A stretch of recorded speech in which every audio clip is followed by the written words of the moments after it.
predsednika vlade glede glasovanja zaupnici? Glasovanje zaupnici bo potekalo v parlamentu in po glasovanju bomo videli, kakšni bodo rezultati. Kakšne so pričakovanja? Bomo videli po rezultatih.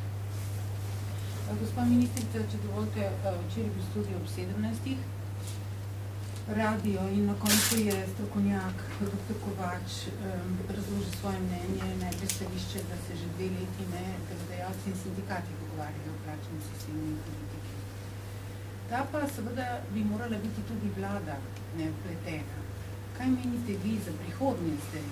Zdaj je res osredotočena pozornost na delodajalce in sindikate. Kaj pa prihodnje, kako naj bi se vlada po vaše vpletla v ta dialog?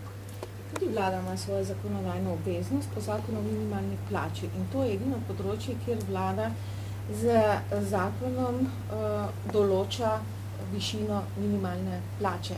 V kolektivnih pogodbah, kjer pa jih poznamo 33, se pa dogovarjajo delodajalci in sindikati sami med sabo.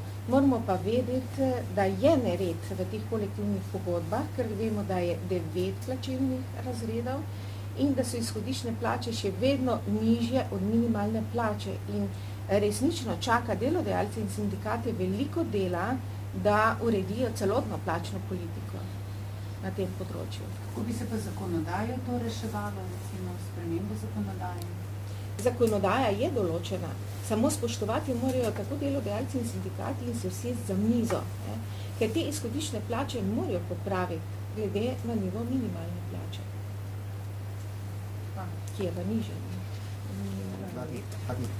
Če sem jaz prav razumel, vi imate in z upokojenci in s študentje korektne odnose, v bistvu ste skozi zakonodajo, recimo njihov socialni status izboljšali.